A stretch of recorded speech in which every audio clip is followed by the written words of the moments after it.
Yeah, Solid Hill TDS, what's up? Yeah, come on. I.O.W. Sports Network, late night edition. Let's go. Come on. We about to raise the bar.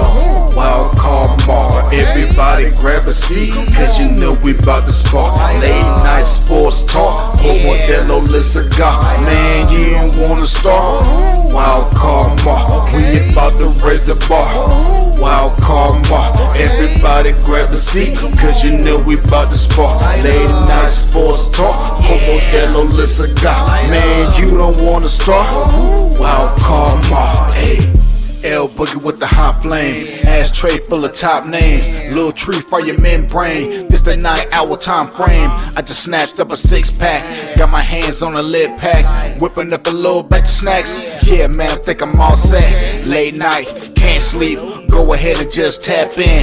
Better grab you a cold one, and we about to get some laps in. Wild card on the microphone, he'll hit you with a couple flurries. Y'all need to just strap in for some entertainment sports commentary. We about to raise the bar. Wild card bar. Everybody grab a seat, cause you know we about to spark. Late night sports talk. Modelo Le Cigar. Man, you don't wanna start. Wild card bar. We about to raise the bar. Wild card bar. Yo, what is going on? What is going on, peoples? How we doing today? It's the final episode of the week. Hey, I know I'm a little CP time. I'm tardy. I apologize, but I wanted to make sure that I give you guys a show Monday, Tuesday, Wednesday. I'm trying to get that the other C part, the consistency part down. I got the content part. I ain't worried about that. I'm trying to get the consistency part down. So to make sure that the same time, every Monday, every Tuesday, every Wednesday, we are talking sports late night with you night owls, you sports fans. So I'm trying to get that consistency part down. I'm trying to, all right? Don't be too hard on your boy. I'm trying. Hey, appreciate you tuning in to another episode of the I.O.W. Sports Show Late Night Owl Edition. It's episode 415. As you see, man, we got a lot to talk about. I'm gonna drop my my top 10 NFL teams going in to week 3. I guess it's a form of a power rankings list. I guess so, sure. But my top 10, I'm gonna definitely drop that tonight before the show ends. I kind of alluded to it last night, but I'm definitely kind of jump and dive more into it tonight. Chase Daniel of the facility on Fox Sports 1. He has an interesting take, interesting trade proposal, I should say.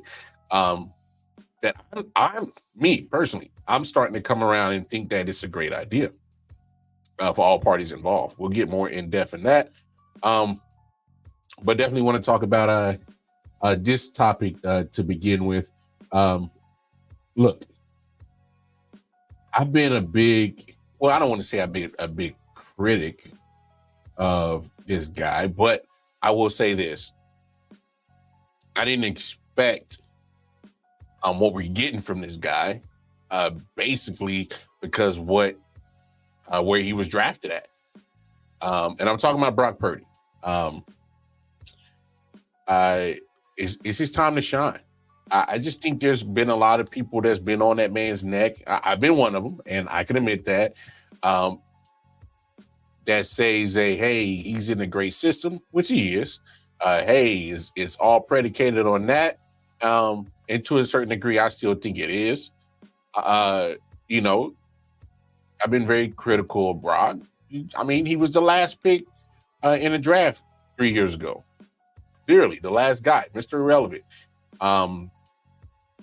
What the 49ers are getting out of him is not last pick production. Now that I will not argue, I will not debate, I will not say anything bad about Brock Purdy in that instance. What he has given to the 49ers is not Mr. Irrelevant performance. What he has done for the 49ers is not Mr. Irrelevant production or anything that has Mr. Irrelevant written all over it. We got to remember, 49ers gave away a whole bunch of picks, went up to third to go get Trey Lance. All right. Trey Lance didn't pan out. And part of that reason is because the fact that Brock Purdy has panned out is the reason why they didn't hesitate to move on from Trey Lance. That's a big part of it. We got to remember that. And that's despite whatever trades or picks or whatever that they gave up to go get to third overall to go get Trey Lance. They bit the bullet on it. They said, all right, it didn't work, but this 7th round guy, the Mr. Irrelevant guy, he's working. He's doing something great for our offense, doing something great for our team. Here's the thing. I believe that this is his last year under contract, if I'm correct. If anybody has that in front of them or want to double check that for me and make sure that I'm correct, they gotta start planning on how to make money for him and pay him. This is why I also kind of think you went ahead and you paid Brandon I.O.W. Let him pair with Brandon I.O.W. for the next, whether 3 or 4 more years. Get the last 2 years out of Deebo Samuel that you can on his contract. Obviously, I think Christian's rework contract is like another 2 or 3 more years. You rework Trent Williams' contract. I'm pretty sure they'll probably find a way to rework George Kittle. So all those people are going to be the nucleus, I should say, of the San Francisco 49ers is going to be there at least for the next 2 to 3 years, for sure.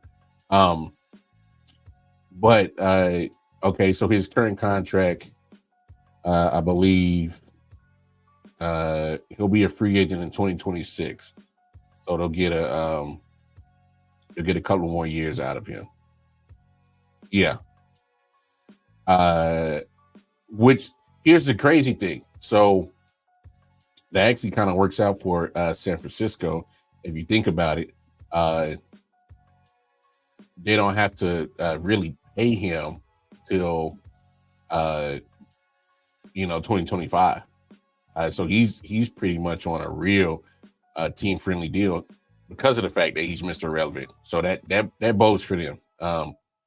But if I'm Brock Purdy, if I have a good season this year, I'm not waiting until 2025 to get paid.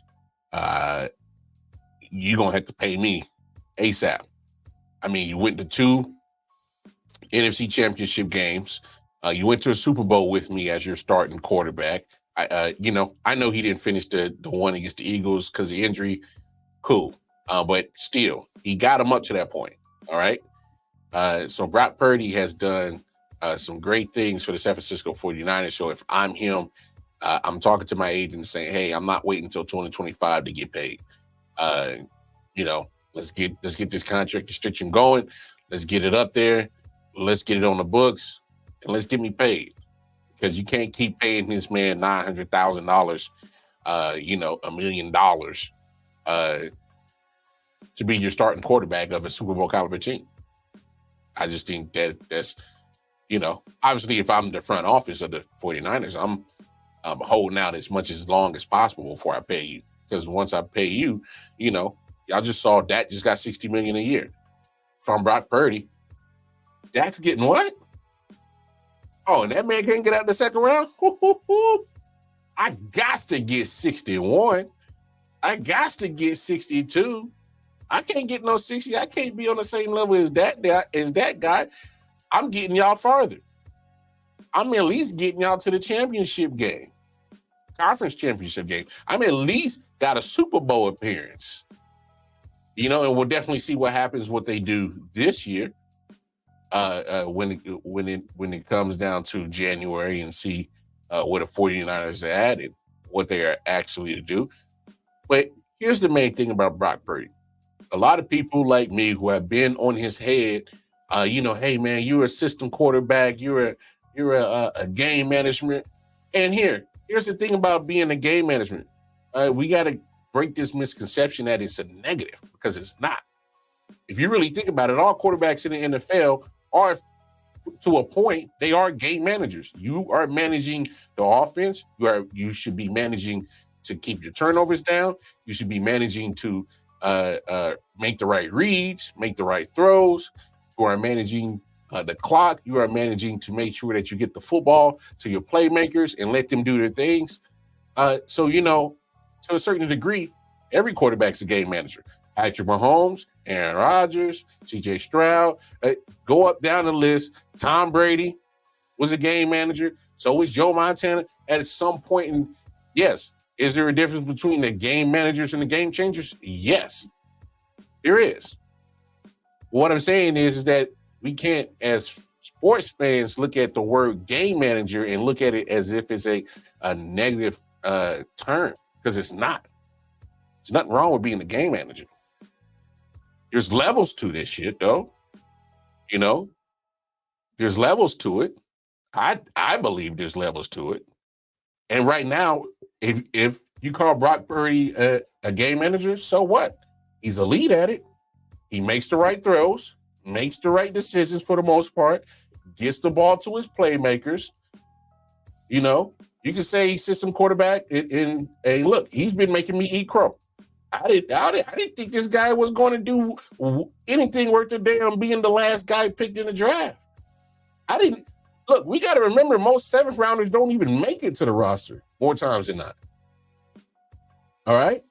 So I didn't know if the guy was even going to make the roster. They'd already went all in on Trey Lance. Lo and behold, 3 years later, Trey Lance can't get on the field. And Brock Purdy is arguably on the best football team in the NFC. So, you know, it goes to show you that you just can't always buy into certain things just because of a person's draft status or where they got drafted at. Because Brock Purdy is a proven example that, hey, it don't matter where you got drafted at, is what do you do with the opportunity once it appears. Once it happens for you, you're giving your opportunity to shine. What are you going to do with it? And he's doing his thing. All right. Look, we just got to be honest. Especially me. I've said enough about Brock Purdy. But I think he's earned the right to say that, hey, this guy is really doing his thing. All right. He's really doing his thing. But I mean, despite what you think about, I think this is his opportunity to show what he can do. Because the only knock that I really truly have against Brock Purdy is what happens when you are down your weapons, when you're down CMC, when you're down Debo, if you're down Brandon I.O.W, George Kittle, when some of those pieces are missing. I mean, last year, to me, it made a huge difference when he was without Trent Williams and Debo. It made a huge difference in that offense. All right? It made a huge difference. So now, going into their week 3 game, you know, he's going to be without certain individuals. He's going to be without Debo. He's going to be without CMC. All right? And he's going against a Los Angeles Rams team who is a division opponent. They know him they know the 49ers very well. They know the Rams very well. They know each other very well. Now, I get it. The Rams are beat up. All right? The Rams are absolutely beat up. You know, no Cooper Kupp. No Puka Nacua. You know, the Rams are still kind of missing some of that left tackle and left guard. So they're pretty banged up. All right, let's just call a spade a spade. They're pretty banged up. But here's the thing. For the people that like me that have been clowning on Brock Purdy, this is the game that we're looking forward to. All right, so take out the injuries to the teams. That's part of football. But look at what he has to do this time. He has to make a statement. He has to show that, hey, despite no Debo, despite no CMC, I got Brandon I.O.W. who's still trying to get into the flow of things. He's missed all the training camp. He's been using practice and 2 regular season games to get back in game shape. Same with Trent Williams. Missed all of, training camp. I'm trying to get – he's been using practice in the first 2 games to get back into shape. But interesting take right here from your man Chase Daniel. We'll hear from him more than one time in today's show because I got some interesting things. But here's what he had to say about Brock Purdy. You thinking about it, huh?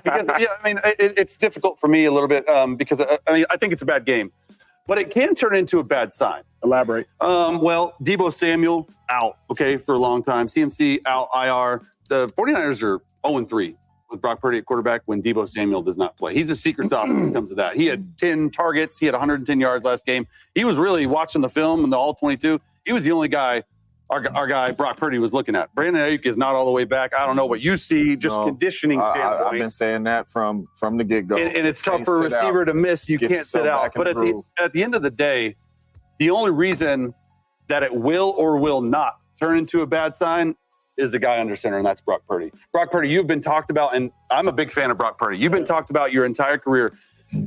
Is he a system guy, or can he be a quarterback like a Josh Allen or like a Lamar or like a Patrick? Can you put the team on your back, and can you do something with it? Can you facilitate a loaded roster around you, and just do you win if things go right? Do you win if Kyle Shanahan gives you the perfect play? Or are you going to take it into your own hands? Are you going to – all you have is Brandon Ayuk. And George Kittle was he got an IV. He missed the game. You have Jordan Mason. You don't have your guys. Trent Williams even himself said he's 85% back. At the end of the day, can you, Brock Purdy, do what everyone thinks you can't do? Because most people out there think this is Kyle Shanahan's system. I put the onus on you for the next 4 or 5 games to see if you can get some wins. And their schedule lines up well. At the end of the day, Brock Purdy, you play well, the 49ers will win. You think you will? You think you can do it? Or you think it's more the system? Before I answer, I just want to perspective. I think he's a good quarterback. Yeah. So, obviously, there's some thought on, from Chase Daniel. But I think he brings up some excellent points. You have to show, and in my opinion, silence people like me who are being questioned. Like, dog, you've been in a great system. You got weapons all over the place. You got the best left tackle in the game, Trent Williams. You have arguably one of the best 1-2 tandems at wide receiver. I don't want to say the best because I don't think they're the best, but I'll let you guys have the debate when you want to put Ayuk and Debo against other wide receiver duos in the league. But it's a damn good one. We can agree to that. You got the best running back in all of NFL. You got a top 3. Yeah, I think George Kittle is a top 3 tight end in the game. So you're not void of any great weapons. You have excellent weaponry. So when you have that much great weaponry around you, that makes it hard for you to shake that label that you're so blessed in the system quarterback. So when you start losing those pieces, you can't let your performance go down, because then you'll have cats like me. See, can't do it. Can't do it without Debo. Can't do it without Ayuk. Can't do it without CMC. Can't do it without Kittle. Can't do it without Trent Williams. So when you start losing those pieces, you can't have your game drop, because all you're going to do is give ammunition for the people to say, see, told you. I think Nick Wright has an interesting take on it just as well. But I just think it's one of those things. Look, because I don't want to hear no excuses at the end of the day. you're going up against a Rams team that's truly banged up. I think they're kind of floundering. Kind of just being there, because they're dealing with a lot of injuries to the key offensive pieces. But here's Nick Wright's take on this situation as well. Purdy's only played 40 snaps in his entire career. Thrown 40 passes in his whole career with neither of these guys on the field. Mm-hmm. So he will match that in the next week and a half. You know what I mean? So it will be new. What we do know is without just one of them, the team and he have struggled. Like that, it's not a tiny sample size, not a huge sample size. We can show it to you. I think with missing either Debo or Christian McCaffrey. Instead of being 12-1, they're 1-4. Instead of having a 4-to-1 touchdown interception ratio, he has a half touchdown interception ratio. Instead of having the highest passer rating in league history, he has a well below average passer rating. So in this limited sample we have, says, oh, it's a big difference. The point I was trying to make is that these are great players that he's missing. I think the Niners, without Christian McCaffrey and George Kittle, now in this moment have league. I'm sorry, I misspoke. Without having Christian McCaffrey and Debo, with the team they're going to trot out there on Sunday, have league average talent. Okay. I think that Brandon Ayuk and George Kittle, a backup running back who's played well, but he's a backup. You think above average. He's not as good of a receiver as McCaffrey, but running the ball. If you're into a game and you're averaging 5.1 yards carry, that's pretty good. Sure, but okay, so call it maybe. I was trying to be kind to Brock when I was calling it league average. Like, I think that the silver lining for the Niners is this is actually really good informationally. That's right. You're getting to see how Brock will operate under the circumstances he likely will have to operate if and when he gets this big contract. Like that. The silver lining is they didn't trade Brandon Ayuk. Oh yeah, that part that's a silver lining, especially in this situation. And so I want to say one thing about Jordan Mason's numbers, because I think San Francisco will always run the ball well. Yeah. I think it is almost irrelevant as far as them being able to run the ball. It's almost irrelevant who the running back is. Mm-hmm. The difference is whether or not you're running the ball well while the team is scheming to stop the run, or running the ball well when the team is scheming more to stop the pass. Where I think Purdy has benefited the most from having Christian McCaffrey is teams are out there saying, we have to stop Christian. They can't. And teams are still trying to do that first, so he's getting cleaner looks passing the football. I think at this point, that could flip a bit. Where they're still based off play action. So if you're defending them, you're always trying to stop the run.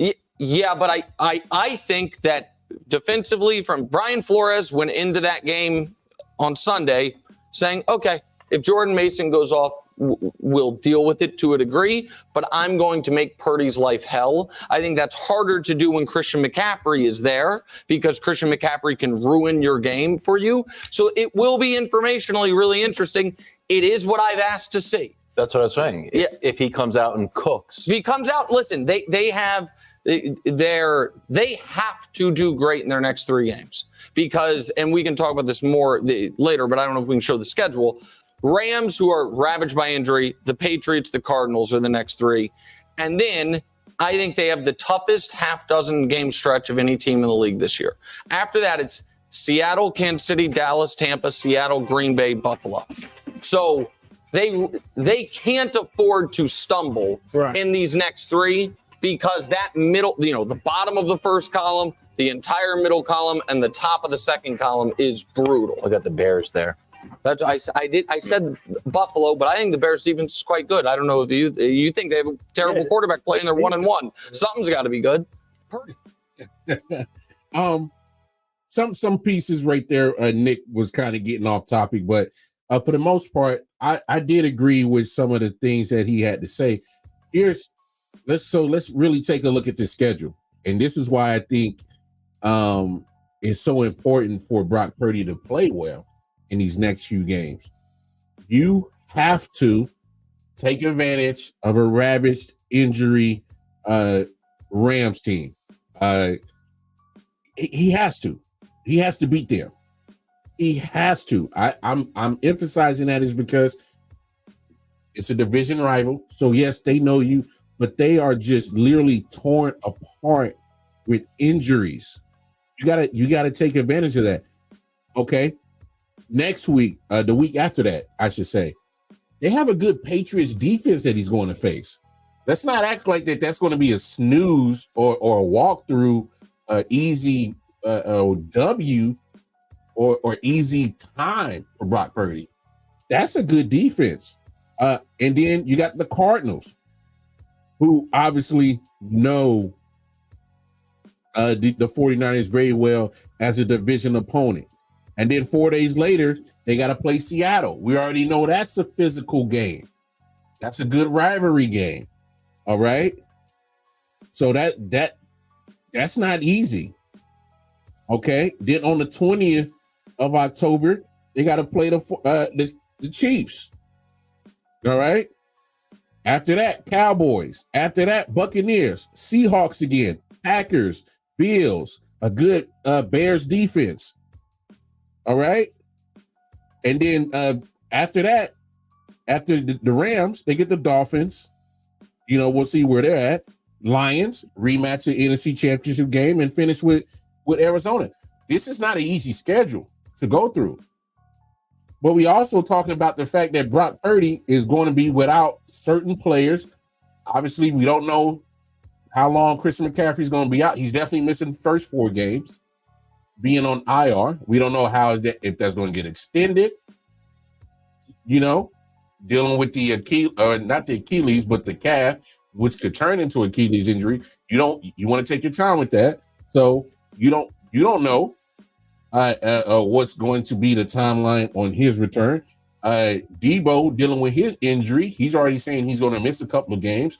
He's already missed one last week. He's going to miss this week. So you don't want to rush him back as well. So looking at how long some of these guys are going to be out, this is a tough ass schedule.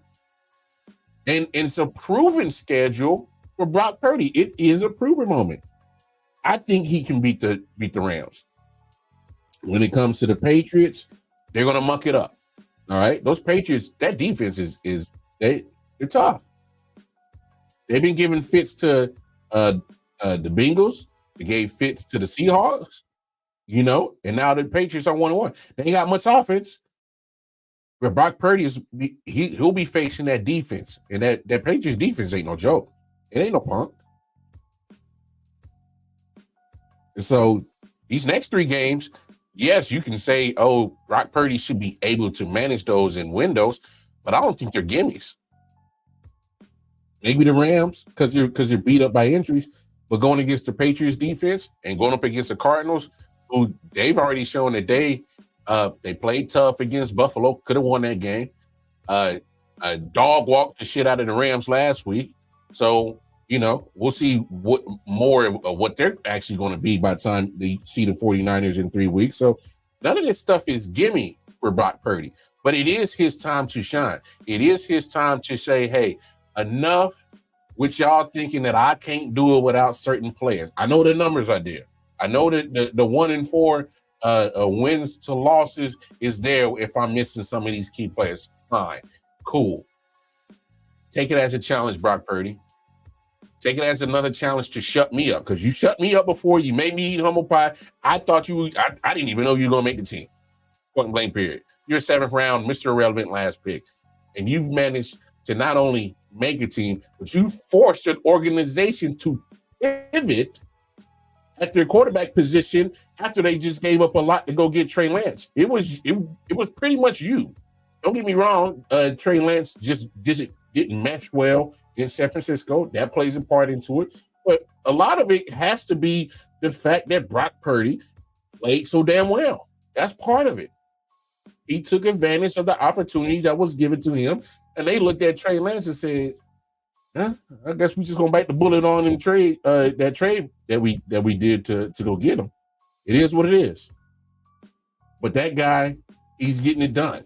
He's got us to 2 NFC Championship games. He's got us to a Super Bowl. Let's ride.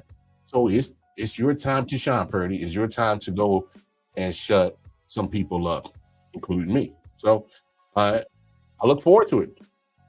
We'll probably reconvene and back in 2 or 3 weeks. We'll see who's back in the lineup. CMC, Debo. We'll see the results of these games that Brock Purdy just didn't have those guys there at his disposal, and we'll see how it goes. But I'm gonna keep track of this because I think that maybe Brock Purdy he can do some things to shut a lot of naysayers up. Speaking of quarterbacks, I kind of talked about it last night. Chase Daniel, part of the facility on FS1, had an interesting proposal on the show, and I'm starting to drink the Kool-Aid on it. And here's where I'm starting to drink the Kool-Aid on it. I'm gonna let him break the proposal down. We'll talk about it because I think it's a very interesting trade. And to be honest, makes sense to me. Once he broke it down, I'll play the clip and then we'll have a conversation about it because I think it makes sense. So let's hear what Chase Daniel says about this 3-team trade for some quarterbacks. To go outside the box. Well, it's really not outside the box because when I started thinking about this, I think that the Dolphins should not go after Bryce Young. I think the Dolphins should go after Matthew Stafford. Oh! Show the graphic, please. Make this 3-team trade, okay? Bryce needs to be traded to the Rams for Stafford, okay, going back to the Dolphins in a 3-team trade. The Rams get Bryce Young, Sean McVay. Okay, they'd have Jimmy G starting for a little bit. You tell me Bryce Young can't be successful in a scheme like Sean McVay's scheme? Absolutely he can. The Panthers get some picks. I don't think it's a first-round pick based on how he's played. I think it's a second-round pick from the Dolphins. I think it's a third-round pick from the Rams. And then the Dolphins get Matthew Stafford. Chase, he just got paid a bunch of money. Take that down. Give me a one shot. He just got paid a bunch of money. His contract runs through 2027, okay? But guess what?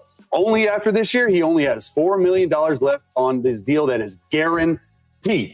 So if you are selling high, okay, the Rams are selling high to a consensus top 8, top 10 quarterback, and the Dolphins are getting in exchange an excellent quarterback. I think Matthew is excellent. I played with him in 2020. He can do things with his arms, like the arm talent you talk about. It's so nice. You still get a few good years left in him. Tua's sit him on the bench for the rest of the year. But the Rams, I thought it was time to blow it up after the Super Bowl. Okay, so the Rams, you get Bryce Young. McVay, do your genius. Like, I understand McVay and Stafford are boys, but at the end of the day, I just think this makes a lot of sense because it's going to really tell you, if it's even entertained, how serious the Miami Dolphins are about the team that they have. Are they serious about winning? If you're serious about winning, this makes sense. Matthew Stafford is only owed $4 million after this year. It makes all the sense in the world. Question for you. Put Chase's graphic back up, Colin, because it makes a ton of sense for the Dolphins. It makes a good amount of sense for the Panthers. You got to make it make sense to me, Chase, for the Rams. Why in the world would Sean McVay, who's had Jared Goff, and Jared Goff wasn't good enough. Why would he, and he's had Matthew Stafford, why in the world would you choose to have to rebuild a broken Bryce Young? Yeah, I mean, you also got Jimmy G too, and I don't know how we feel about him. So I just think at the end of the day, right, they have no offensive weapons. Cooper Kupp, Puka Nacua this year, they're on IR. We talked about it in the meeting. Okay, I don't know if Cooper Kupp can be back to what he used to. Puka Nacua is the number one receiver there. So with Stafford, you're 36, going to be 37. We don't know. He's struggled with injuries in the past. He has. 1,000%. Okay, so if you're the Rams, you only owe him for this year, and you have a $4 million roster bonus due next year. Get him off the cap. Okay, start over. That defense is the cheapest defense in all the NFL. They're only $44 million. You're going to save a ton of cap space to build this back up. So I think that's what makes my thing. Hey, call it crazy. I think it makes perfect sense. Here's where it makes sense for Bryce Young. Get the hell out of Carolina. They obviously ain't doing nothing to help you, develop you. They have absolutely pissed on your confidence. They have absolutely done everything in their power to make it seem like you are just a terrible quarterback, which is, I don't think that's the case. I think the guy has talent. His former coaches, Nick Saban, has raved about how great he is. High school coaches. This guy was the number one quarterback coming out of high school. Did his thing at Alabama. I get it. He was surrounded by a whole bunch of talent, but just like to Brock Purdy's credit, he still has to play quarterback and get the ball to his playmakers. He did that in Alabama.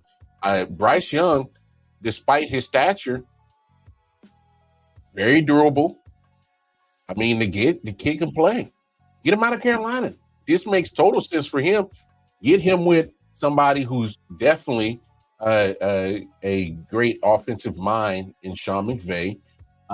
Just like Chase said, I thought that the Rams were going to blow that team up anyway. Jalen Ramsey was already traded away. Von Miller came and helped him get a Super Bowl. He's left already with Leonard Floyd. Aaron Donald retired. So Odell Beckham already been and gone. So when you look at some of the pieces that the Rams went all in to get the Super Bowl and achieved it, they're no longer there. It's pretty much just Cooper Kupp and Matthew Stafford that are left. And Cooper Kupp, from recent history, can't stay healthy. Puka Nacua having some injury issues. His O-line is having injury issues. The defense is actually solid, young, like Chase said, it's cheap. So if you get Bryce Young, who's only 2 years in on his rookie deal, say you get him now, you get him the rest of his second year, then you got 3 more years to develop him, and as well, he'll be on his rookie contract. You got 3 more years to help build the Rams back up. He's on his rookie deal. You don't have to worry about paying him for the next at least 3 more years. You don't have to worry about it. Because you got 2 more years on the contract. That'll be 4. Go ahead and accept the 5th-year option. Push the extension back at least another year. That's 3 more years. You can keep building the rest of your team up. You can do for him what Carolina has refused to do. Help get the O-line. Help get the weapons. Help that young man who has the talent. And McVay can extend his coaching career if he chooses to. I know he's flirted with retired, but if he get Bryce Young, he's getting a young, talented guy that he can help groom. Weed out all the bad crap that has happened to him in Carolina, because obviously it's proven between Baker Mayfield and Sam Darnold, you leave Carolina, you get better. Somebody comes and believes in you, and all of a sudden you get better. So I personally think that works definitely for Bryce Young going to the Rams. For the Panthers, who cares if they get a whole bunch of draft picks? What it does, it helps you recoup some of those draft picks that you used to get Bryce Young. You probably won't get a first in this situation, but you get a couple of seconds.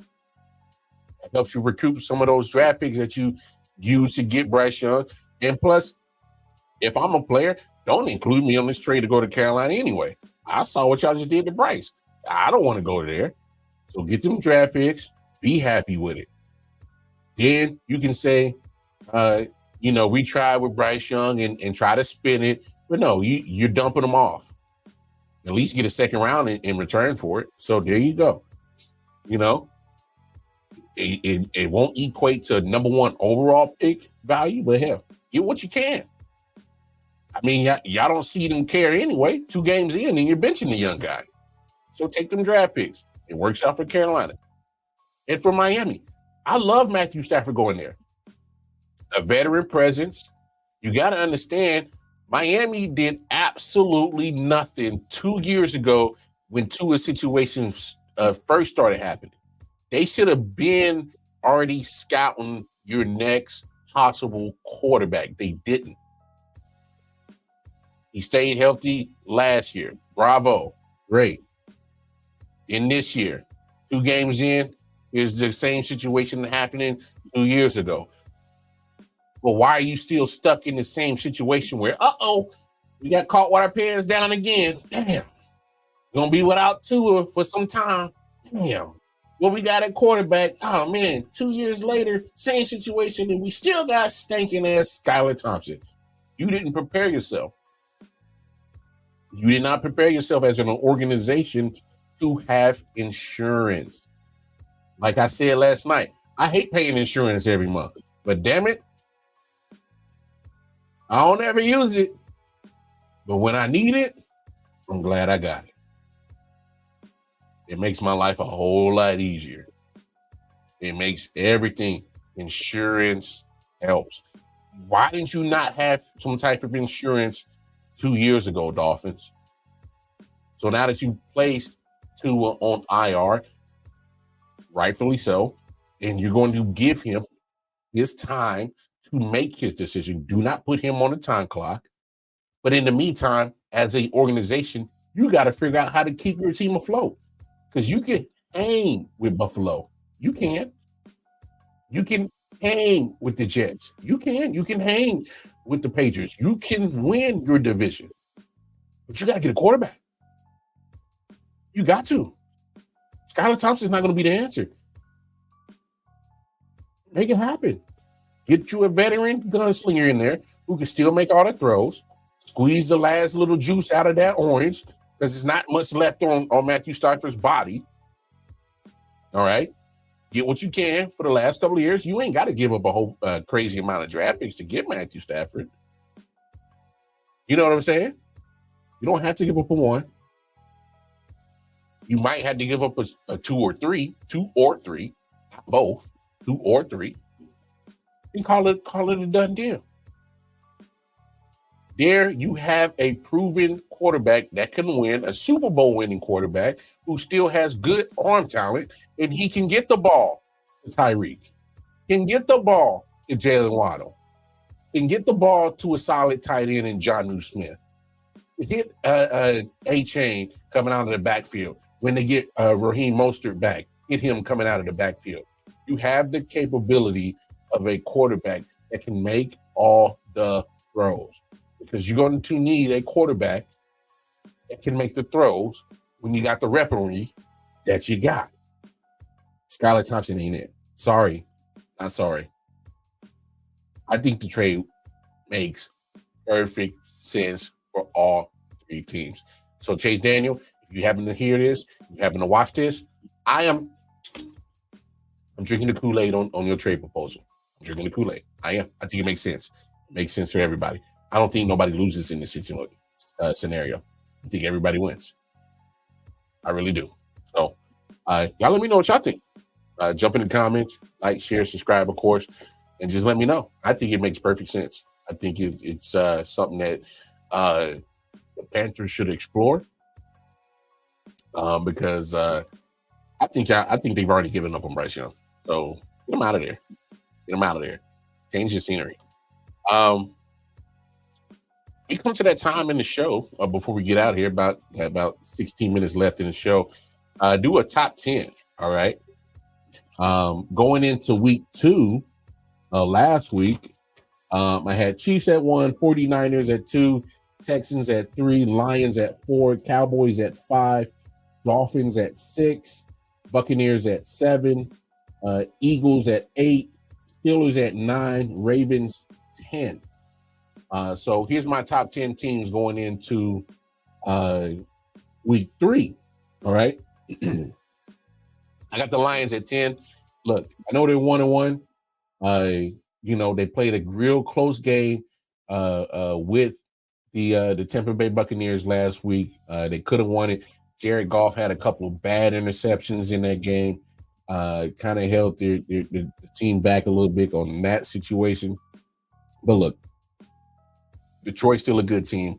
That was a great game because them and the Buccaneers went back and forth, trading blows as if it was a heavyweight fight, and they did their thing. So I'm not going to take the Lions off my top 10, but they do got to drop. They dropped 6 spots from the week before, and it's just because I just think the other teams handled their business. They're also undefeated. Number 9, I got the 49ers down 7 spots from the week previous.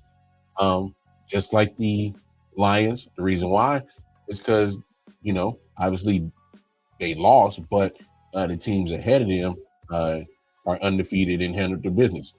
49ers, And this goes back to earlier. This is why you look at games like that against Minnesota, because he didn't have Debo, he didn't have CMC, and Brock Purdy played okay. So moments where you like, look at him, he misses Brock, or he misses Debo, he misses Christian, and you can tell. But hey, I will say this: more kudos goes to Brian Flores, the DC, and that Vikings defense. They were all over, bringing the pressure like crazy. They were just different, man. They were just different. Number 8, I got the Bills. They were not on my top 10 week last week, but they are this week. I'm not ready to go full in on the Bills yet, as if they are pretenders or contenders. I mean, they beat a scrappy Arizona team.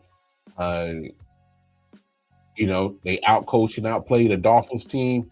I'm not sure what to make of them, so I don't know how to really make of two teams that I think are borderline, mid-level teams. In just my opinion, I think the Cardinals are mid. I think the Dolphins are slightly above mid, treading towards good. But then sometimes they do some things. I'm like, But regardless, I will give the Bills their credit in this aspect. For some reason, I don't know what happened with Von Miller. Looks like he's found the fountain of youth, but he's been having a great time getting after the quarterback. Been doing his thing. So I got the Bills at number 8 for them not even being on my list last week. Number 7, I got the Steelers. I know the Steelers offense, they don't look great, but they're doing enough. All right. They are doing enough to make sure that they're getting these wins. Now 2-0, beat the Falcons, beat the Broncos last week. And I know, it is what it is. You're getting W's. All right. One thing's for sure is they're going to play hellified defense. All right. Led by that man, TJ Watt. He might mess around and call it triple-double. Hey, he might mess around and do something crazy this year, like win another Defensive Player of the Year award. For some reason, when he's on the field, that damn defense from Pittsburgh is something different, and it starts with him. I mean, he's electric, like point blank period. Here's what I will say about the Pittsburgh Steelers, and I kind of mentioned it, I think last week. Kill the controversy. Don't let this quarterback controversy start brewing. Make Justin Fields your starter. Just do it. Make Justin Fields your starter because he's the younger guy of the two. Of course, he's had some experience in the NFL. So obviously Russ has. Just go ahead with your future. And if he struggles, you got a serviceable backup. You got a serviceable backup. All right. That's how most teams should operate. Have your starter and a serviceable backup. You have that. If there's questions or anything that Justin has, he knows who to go to in Russ. All right. Say what you want about Russell, but he's been a serviceable quarterback since he's been in the league. We can't forget that he made Matt Flynn in the Seahawks, who they just picked up from Green Bay. He showed out as a backup in Green Bay because Aaron Rodgers went down with a collarbone. Y'all remember that? And then Matt Flynn did pretty well with the Packers. That gets him a nice starter job with the Seahawks. They draft Russell. I think it was the 4th or 5th round. He outplays Matt Flynn. They went ahead and rolled with Russ. So all that money they just paid to another guy, they was like, yeah, he looks better than you. Yeah, we know we just signed you, but he looks better than you. And they rolled with him. Pete Carroll rolled the dice, roll with him. He's gotten into several playoff appearances, won a Super Bowl, went to 2 Super Bowls. And Russ made that decision for Pete Carroll, making him look like a genius. So we can't act like Russell Wilson he ain't trash. Would I put him at the top tier of quarterbacks? For me, no. He's serviceable. I've always viewed him as serviceable.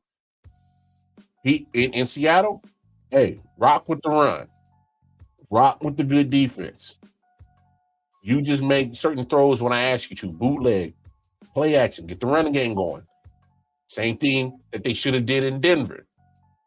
That's why I thought it was a great spot for him to either go to Atlanta or Pittsburgh. He lands in Pittsburgh. But in this situation, Russell Wilson, who's not even healthy right now, needs to be the mentor. Go ahead. It's okay. Stay mentored to Justin Fields. Help him see the things that he may not have seen. Just keep helping him. But I think you have to land that starting job with Justin Fields. Because the O-line is okay. I trust his ability to get out of that because he's already dealt with that shit in Chicago of having a little to no offensive line and you still handle business. So I like that for Justin Fields more than I would Russell Wilson. That's just me. Just me. So I got the Steelers at number 7. Number 6, I got the Seahawks who weren't ranked on my list, but I got them on there now. What can you say? The defense is doing their part. This last game they just had, DK Metcalf went off. My man Jackson Smith-Njigba went off. I got both of them in separate fantasy leagues. They got me some great points last week. Geno played well. That's going to be the real true calling card is for the Seahawks is make sure you get consistent play from Geno. So my thing is you look at what the Seahawks are doing.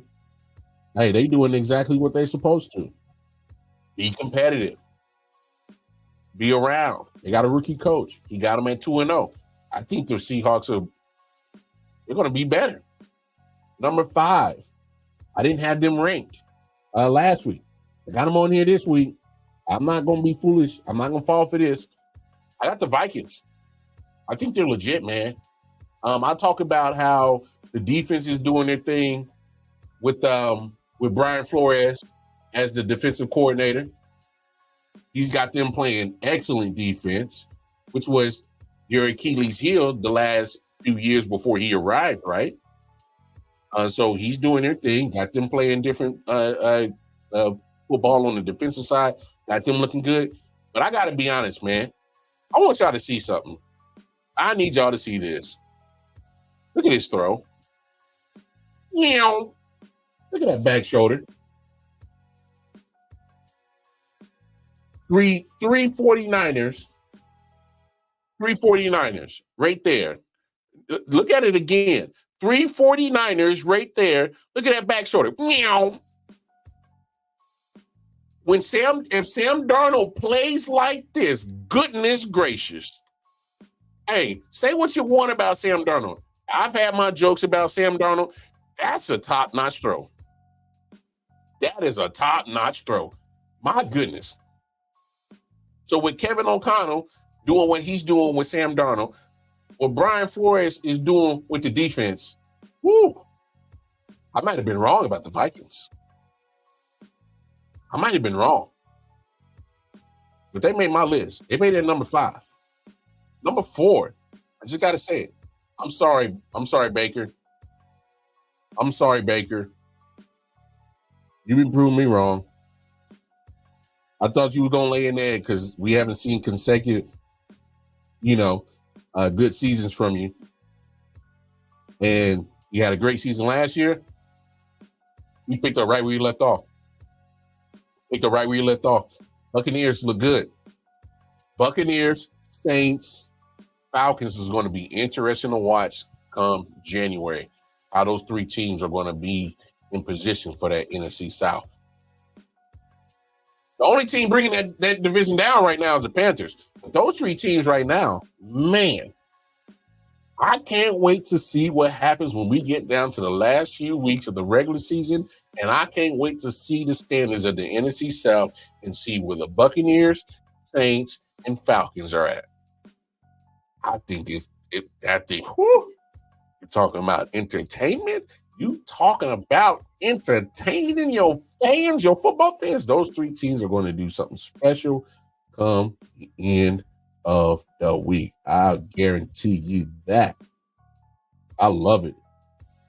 Number 3, this team right here. My goodness. When I saw them put up 47 points against the trash ass Panthers, I'm like, it's the Panthers. But when I saw them go into Jerry's World and do what they did, put up 44 points against supposed to be a good defense, had they way. Did whatever the hell they wanted to. Absolutely destroyed the Cowboys.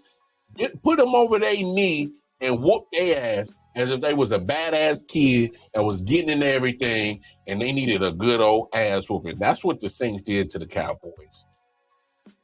There's no ifs or buts about it. Hey, defense, of course, doing their thing, getting turnovers. I saw you, Honey Badger. We miss you in Kansas City, but I'm glad you're doing your thing. Did your thing down in NO. Got you an interception against the Cowboys. Did your thing. But the biggest story is that who is this Derek Carr? Because Raiders fans been dogging on him. Saints fans were dogging on him. Had the franchise. Y'all saw the episode when I had the homie Eastside Treese on here. She did her thing. You know, she's down in the boot. She's down in NO. She told her what it was. Derek Carr got the fan base divided. Didn't know if you root for him, you rock with him either way. But what he's doing right now, everybody's rocking with him. Who part of Who That Nation? They all rocking with Derek Carr right now. So what was the change? Dan Orlovsky kind of gives his take on the difference that we've been noticing with Derek Carr.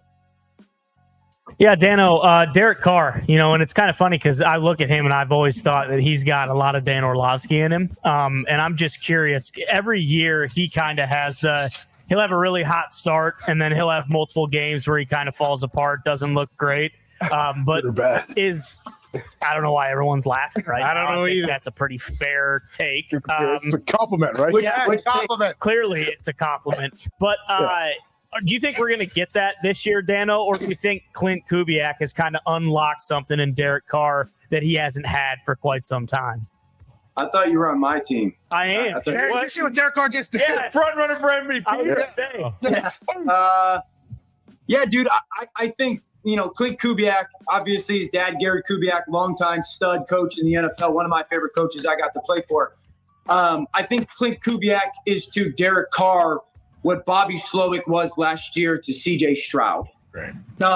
Number one, he is constantly putting the defense to play hesitant and in conflict with, putting him under center, using motion at the snap to kind of create some hesitation, force eyes to pay attention to it, play defense, make defenses both at the linebacker and defensive line level to just play a little sideways. I think number two, they're committing to protection with him. A lot of their play action passes last week were 7 or 8 man protection. You're making sure that you're giving him clean pockets. Like Micah Parsons, like in basketball where you hear, like, where's Micah on this one? He's front side. Dude, you got a tackle going out to Micah, and then you have a back going on an outside zone fake to Micah's hip. So that helps the tackle. Mm-hmm. That also forces just another body. So you're minimizing that best pass rusher. Shaheed is an absolute burner. So I think you're seeing, indeed, but this, like the splits, you're creating leverage for these guys. No hands on at that wide receiver. He's head up on that safety. I think Derek Carr's got a ton of confidence in that right now. Yeah. And so I think, I'm obviously a massive fan of this system. It's the one I grew up in. I think all the great offenses in the NFL, basically outside of Kansas City, run it. And the best thing is it forces every time a ball gets snapped, the defense plays with a question mark rather than an exclamation point. Yeah. So there you have Dan breaking it down. That's what happens. I mean, that's what it do. When you make defenders guess, you got them eating at the palm of your hand. Clint Kubiak is doing a phenomenal job with Derek Carr down there, has him playing good football. Depth on the offensive side. Dennis Allen, who's more of a defensive coach, has them playing great defense. They weren't ranked on my list last week. They go all the way up to 3. I mean, they look like a damn good team. Just got to be honest. Number 2, I got the Texans. They moved up 1 spot from last week. Hard-fought victory against Chicago. I think I got to give Chicago's defense a little bit more credit. They are better than what I thought they were. They damn sure played like it. Because I thought that was supposed to be a dog walk. They were supposed to. Houston's defense is top notch. They can go against anybody, without a doubt. Anybody. Yes, including my team, the Chiefs. They will give the Chiefs, when they play them later on in the season, they're going to give them a fit. They got after Caleb. 7 sacks. They got after it, without a doubt. They got after it. But no, the Texans, I got them at number 2. They're just good on both sides of football. Point blank period. Even when things kind of weren't going their way, they still find a way to get their offense going when it mattered. Get a couple of touchdowns, get a couple of field goals against a very solid Bears defense, like I said last week. Phenomenal. And then, of course, number 1, the Chiefs. Look, it wasn't pretty. Who would have told you that Patrick Mahomes would have less than 200 passing yards in both games? Didn't play well against Cincinnati. Was okay against Baltimore. I think he has about 3 interceptions already in these 2 games. The Chiefs have lost the turnover battle, lost their running back, had to bench their left tackle. One wide receiver who was supposed to help them has already didn't even touch the field except for preseason. He's already out for the season, and Marquise Brown. What else is going to go wrong with them? Travis Kelce is having a slow start, but I'm not reading too much into that. I just think it's, why force feed him the ball? You don't need to. He still garners attention, so let him kind of, slash decoy / get his targets when you can, but you don't have to force him the football. As you can see, Rasheed Rice is a valuable wide receiver option. I'm pretty sure you can get the ball to other people if they happen to be open, and Patrick trusts them to catch the damn ball and hang on to it. But hey, I just think the Chiefs are still finding ways to win. Miss me with that. The refs bailed them out every game crap. I'm not trying to hear that. Not only because not just because I'm a Chiefs fan, but it's just lame. That's a loser mentality to always blame refs. It's rigged. The refs bailed them. No, stop it. All right. Even Zach Taylor, the Bengals coach, in the press conference after the game, hey man, the refs, I think they officiated it pretty much straightforward down the middle. That's what I saw too. All right. So if he ain't bitching about the call, y'all shut up about the damn call. All right. You miss me with that shit. Look, you got to beat the Chiefs. You can't. And I'm talking about not only you beat them, you got to beat them. You make your mark. You got to show them who's boss. You got what they has by 14, 20 points. Point blank period. when you shoot for the king, you best not miss. They've been the king the last few years. You got to take them down. And I think they gotten better with certain pieces, but you know, like always, they always kind of self-sabotage themselves, especially in some of these big moments. They got to clean it up. So that's my top 10. Again, Lions at 10, 49ers at 9, Bills at 8, Steelers at 7, Seahawks at 6, Vikings at 5, Buccaneers at 4, Saints at 3, Texans at 2, and of course, Chiefs, reigning defending Super Bowl champions, back to back. Looking for that 3-peat. They stay at number 1. All right, y'all. I'm gonna get up out of here. I'm gonna go lay it down. It's been a long day for me. Long day. I don't even know that half, y'all. A long day. But hey, I thoroughly enjoyed chopping it up with y'all, talking sports. But you know what it is. Going over to I.O.W. Sports Network. We have Facebook, YouTube, Instagram pages, all at the bottom of that link. You can chop it up with me personally, going over to my Twitter page, ACY Carmar. And yeah, I'll let your boy. Until then, hey, enjoy your week. Enjoy the rest of your week. Enjoy your weekend. I'll be back Monday with another episode of the Late Night Owl Edition. But you can make sure that on Monday and Thursdays, 5 p.m. Eastern Standard Time, we have our regular I.O.W. Sports Show. So tap in with us again. Hey, man, it's been real. Appreciate y'all. Appreciate the love and the support. Most importantly, take care of yourselves. Take care of each other. We out here. Have a great weekend. Peace. Yeah. Solid Hill TD, yes, what's up?